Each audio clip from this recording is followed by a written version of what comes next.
Hello everyone, this is the second video of the brand new series Ease into Coding along with Complexities. This series was basically started for the ones who have recently started with competitive programming. So if you haven't checked the previous video, I've just uploaded a video 2 days back. So if you haven't checked that video, please go and check that video by clicking on the up. And if you have not subscribed my channel yet, please do it right now by clicking on the subscribe button. Also hit the bell icon to never miss an update from my channel. In this video, as this is the second video, I've again taken up a question from LeetCode, and this time this question has a rating of medium. So if you must, I'll be pasting the link of this question in the description below. If you must have gone through this question or are right now reading this question, you can pause the video and just read the question that is given in the left. We'll be provided with an array, and what we need to return is we need to return an integer which depicts the number of teams that can be formed. Now, what is the condition for the team to be formed? As you can see over here, that basically these numbers are the ranking that are being allotted to the soldiers, and the main thing to notice over here is the word unique. That means we are pretty sure that all these numbers are going to be different, and there is going to be no redundancy in the array. So as you can see, a team can only be valid if for I less than j less than k less than n and I greater than equals to 0. If this condition is satisfied, along with that, if rating I is less than rating j is less than rating k, or if rating I is greater than rating j is greater than rating k. That means either we have an increasing order or we have a decreasing order in the given format of the array. Then we call that team as a valid team, and we need to count the occurrences of such teams. If you haven't understood yet, you can just go back and see again what I've explained, or you can just look at the explanation of this example that I'll be doing right now. So since we have given with a vector over here that is 2, 5, 3, 4 and 1, the number of teams that can be formed, let's first look in increasing order. So increasing order, we can have one team that is 2, 3 and 4, as you can see over here, and we don't have any other team. Yes, and the other in decreasing orders, we can have 5, 3 and 1, and other one is 5, 4 and 1. And similarly, you can look on to one more example over here, that is 2, 1, 3. But as you can see, we cannot find any pair of three numbers. Sorry, not pair. You cannot find any team of three numbers which is either in increasing order or in decreasing order. And looking at the last example, definitely we have four pairs, two increasing, that is 1, 2, 3, and 2, 3, 4, and two decreasing, that is 1, 2, 3, 2, 3, 4, and we just missed out two more, that is 1, 2, 4 and 1, 3, 4 by just skipping a number in between. So this is exactly what we need to do over here, and you can just even have a quick look on the constraints that will be required while coding these solutions. So probably if you must be analyzing the result in your mind, the first solution that must have come in your mind is something like this. Most of you would definitely go with the first approach, that is the brute force approach, which is the most common approach any person uses first. So in this approach, we will be traversing through the entire element. That means we'll be running one loop from the first element till the last element. The second loop will run from the second element till the last element, and the third loop will run from the third element till the last element. And this is what we are going to do. At the same time, what we are going to check whether is there any team, is there any group of three numbers present in the vector which satisfies either greater and greater rule or less and less rule. What I mean by this is given three numbers 1, 2 and 3, either it should be this way or it should be this way. Sorry, I did it something, I did the opposite way, but this was just to make you understand, and I hope you have got what I'm exactly trying to explain over here. So as you can see, we will be running three loops, that is this and this. So, and all the three loops are going till the end of the vector. That means it would be quite clear that the complexity of this solution is going to be n cube. And you must have figured out that this complexity is definitely not going to be optimal. But before moving on to an optimal solution, why not just go through this solution in a faster rate in order to understand what we are doing over here. So we, as I told, from the first element till the last element, I is going from the first till the last element, j is going from I plus 1 till the last element, and k is going from j plus 1 till the last element. That's exactly what's happening. So in short, I is pointing here, j is pointing here, and k is pointing here. Now, what we are going to check is if rating I is greater than rating J and rating J is greater than rating of K. That means we are going to check greater rule. So if we are going to check whether 2 is greater than 5 and is 5 greater than 3, and we find that the first condition, that is 2 greater than 5, that itself is coming false. So of course this part of the if condition is not going to work. Now we are going to check the other part, that is after the or part, and we are going to check if we are going to check for the less rule. That means is 2 less than 5 and is 5 less than 3, and you find that even that case is not true in the case that is 5 less than 3 for the second part. So hence we come to know that for the first iteration of k, we don't come up with a final team. We don't come up with a valid team. So now what will happen is our k will move to the next variable. Now k is pointing to 4, and you can just analyze. I'm not going to do the entire thing again. You can find directly that if 2 is nor greater rule nor less rule is being applicable here, because there is 2 is not greater than 5, and similarly 5 is not less than 4, which is not letting this if condition have a true value. And now k value will be shifted to 1, and again the same thing is going to happen. Nor greater rule nor less rule is going to be applicable. And similarly, now what will happen is our j will now move to 3.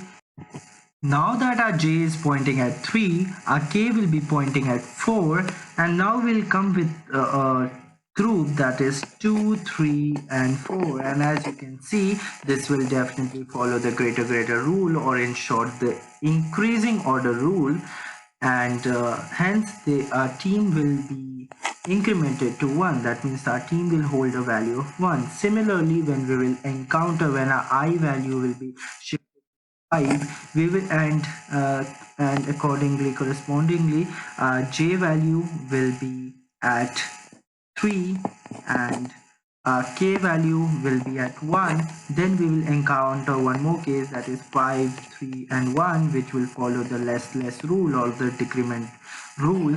So till now we have encountered 2. So again our teams plus team will have a value of 2, and again for the same I equals to 5, but j equals to not 3 but j equals to 4 for that, and similarly k equals to 1, we'll have one more case, and that case will be 5, 4, 1, again following the less than rule, again following the less than rule, and team plus again, which will make the team variable equals to 3, and hence all these n cube complexity loops will terminate, hence returning the teams.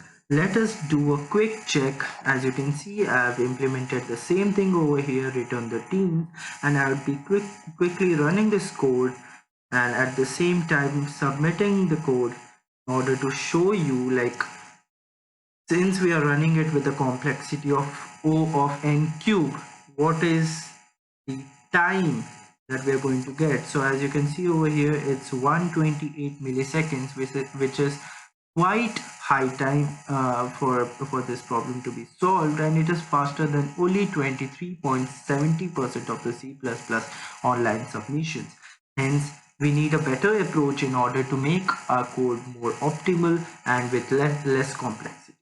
So the second thing that came into my mind, or must have definitely come into your minds as well, is why not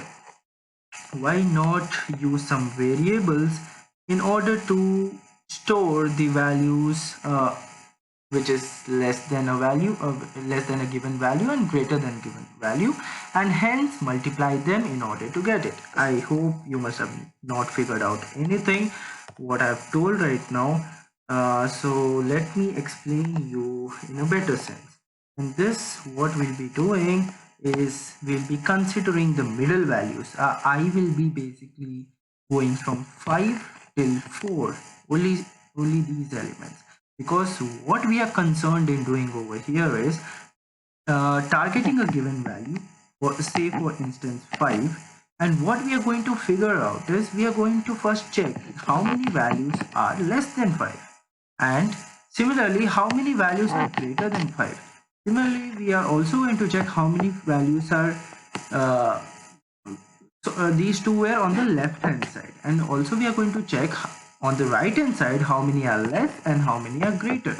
Then what we can do is, just for instance, think that we had a 6 over here which is definitely less than, and we had a 2 over here which is 6 which is definitely greater than, and we had a 2 on the left side which is definitely less than, and on the right hand side we had a 4 which is less, and we had a 8 which is greater.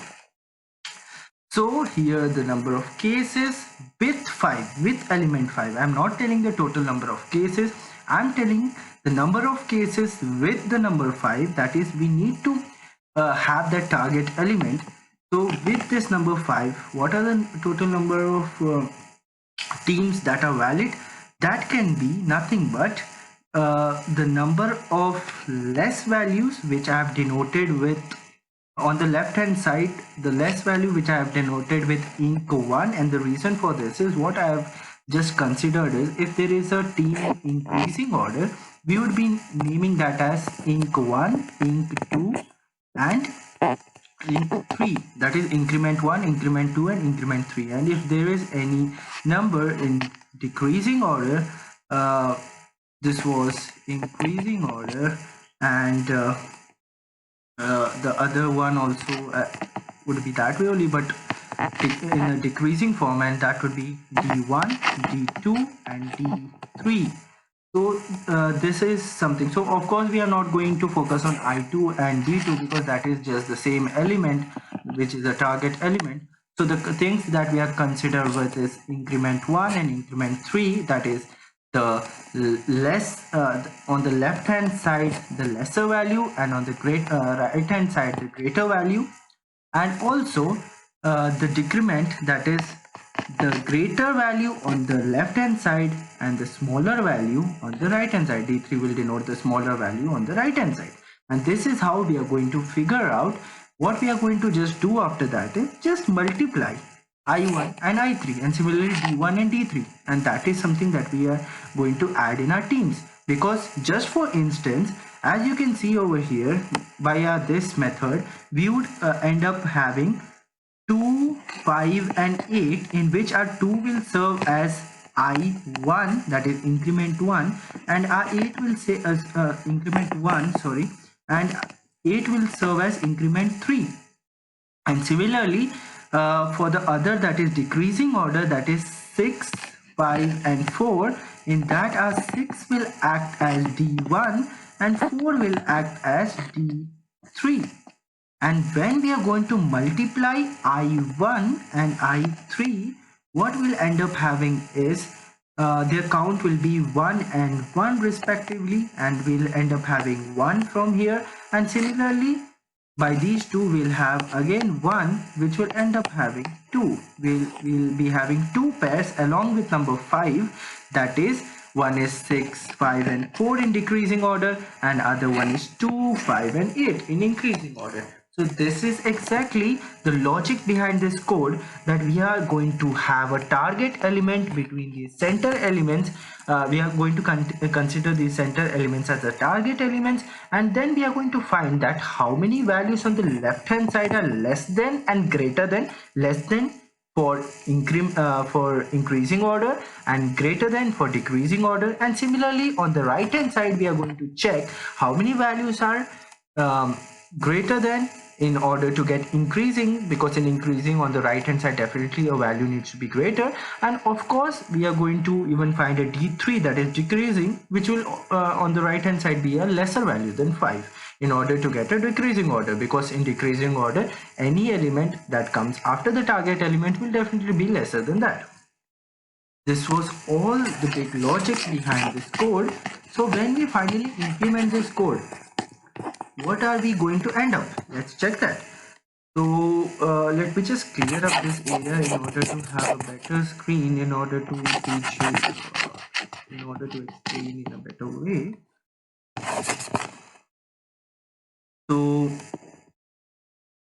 So as usual we'll be starting from 1, not 0, because I told you, and we'll be going up till rating.size -1, less than that. That means we'll be going from this position till this position, last but one element. That means, as I told you, we are just going for the middle elements, and these are going to be basically our target elements, as I told before. Now what we'll be doing for each loop is we'll be always declaring the increment 1, increment 3, decrement 1 and decrement 3 variables to 0, in order to have all clear values after each fresh whenever we encounter any fresh iteration. Then we'll be always starting from 0, going up till the entire elements, up till the rating.size. And firstly we are going for to check for the left part.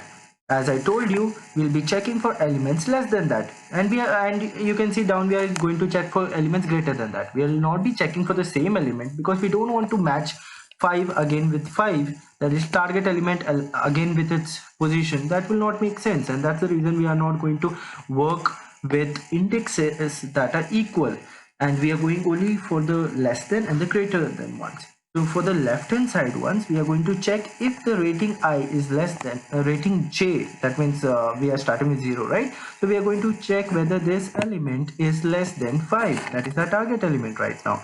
So if any element is less than the target element, of course it's going to be in future, if it is going to have any group, it will definitely be in its increasing order one, and that's the reason we are going to do increment 1 variable. We are going to make a plus plus in that. That means the increment 1 variable will now hold the value of 1, and else will not work, and decrement 1 will still remain 1. And now if we have for all those values in which j is going to be greater than, that means as soon as j was here, it's okay. For here it will not work, because we have not it will come in the loop, but we have not included any case, so it's not going to do anything.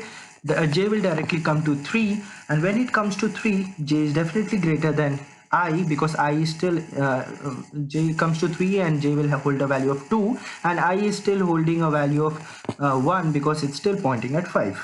So j is greater than I. So for all the elements on the right hand side of target element 5, we are going to check is rating j greater than rating of I. That means we are going to check is this 3 greater than 5, because if any element is greater than the target element on the right, it's of course going to be in its increasing order. So then we are going to make increment 3 plus plus, else we will make, if that is going to be less, as you can see over here 3 is less than 5, then we'll definitely make decrement 3, because any element right to the target element will definitely be in its decreasing order category. That means element right So it will definitely be lesser than that, then it's in its decreasing format. So decrement 3 variable, we are going to make it plus plus, and that's how it will work. So for sure, for the first loop we only have the increment 1 and the decrement 3 variables assigned to 1, and the other value will hold 0. That means for all the cases other than 2, 3, 4 that we saw in the last case, and 5, 3, 1 and 5, 4, 1, that means only these three cases when the target elements respectively will be 3 means 3 and 4. That means whenever we have this 3 and 4 as the target element, only at that time we'll be going to have an output. All the rest of the cases will just be giving us this, because when we have increment 1 and these are the values, when we do increment 1 into increment 3, that will result into 1 into 0, that is 0, and similarly decrement 1 into decrement 3 will give us 0 into 1, that is again 0. That means twice we are going to add 0 to teams variable, which was basically initialized to 0 as at first, and teams will still have the value of 0. But as soon as, if you still are confused, this is just for a recap for the ones who still couldn't get this question. For them again, let me just do for 3, because we know at when I will be at 3, that is when 3 is the target element, then we are going to have some desired output. That means when we come to j, j equals to 2, then we'll definitely get a increment 1. Let me just clear these values as well so that turning. So increment 1, that means when our j is pointing to 2, our increment 1 will become 1, and when j comes to 5, since it is on the left hand side, that's the reason I'm just coming inside the first if. Know that, and I'll just come inside the second if only when the elements after 3 are encountered, because when j becomes greater than I, that's the reason I'm going to come now. As soon as we came to when j points to 5, I'm going to make decrement equals to 1, and then when I come to 4, when I come to 3, there will be nothing happening, because as I told you, we have not used any case for j double equals to I. As soon as we come to 4, we come to know that 4 is greater, so we'll come inside this if loop first, and since rating of j is greater than rating of I, we'll again make increment 3 equals to 1, and then when we come to the final element 1, we know 1 is less than 3, so we'll make decrement 3 equals to 1. Now finally, when we multiply this, that is increment 1 with increment 1 with increment 3 and decrement 1 with decrement 3, we get 1 into and again 1. That means here 1 and 1, that means totally 2 elements will be added to teams, which will make its value 2, and then when we finally I becomes 4, then there will come up a case in which when 5 is encountered by j, our increment 1 our decrement 1 will become 1, and the remaining cases, again I'm just going to remove, decrement 1 will become as soon as 5 is encountered, our decrement 1 will become 1. I'm not going to take the other cases, or let me just quickly take up when increment 1 when 2 is when the j is pointing to 2, our increment 1 becomes 1. When our j is pointing to 5, our decrement 1, because it's greater. Then when 3 again less than, so our increment 1 becomes 2. Then as soon as 4, when it points to the same thing, j points to the same thing, nothing will happen. When j points to 1, that is greater than, we'll enter the second if condition, and we will check that 1 is less than 4. So since that is less than 4, our decrement, this one will variable will become 1. Then when we multiply 1 into 1, we result in 1. But when we multiply 2 into 0, since inc3 is still holding the value of 0, we'll have 0. That means here will be 0, and here there will be 1, and 1 will be finally be added to teams, and now our teams will be returned, which will hold a value of 3. So as you can clearly see over here, the overall complexity of our solution will only be n square. So let me do the final thing, going back and running this code for you. For that, let me first comment the previous code in order to run the new code. So as you can see, I've just commented the previous code, now uncommented the new code, and I'll just run the code quickly. And at the same time, if you have better solution than this, then definitely let me know in the comment section below. Also, if you got any doubts or if you couldn't follow up somewhere, and if I missed out something, let me know in the comment section below. uh, so there we go, we got the runtime as 4 milliseconds, which is definitely greater than 98.6% of our submission. That is that means our code is quite optimal, very optimal in fact. And one of the most optimal codes, it just took 4 milliseconds to run the code. And yes, that was all with this. And yes, that was all with this problem. I'll be sharing the link for this question in the comment section below. If you like this video, please hit the like button and don't forget to subscribe my channel to get the latest updates for this channel, Decode Decode. And if some of your friends are still stuck with this problem, don't forget to share it with them, and let me know your views in the comment section below. That was all with this video. I'll be meeting you in the next video.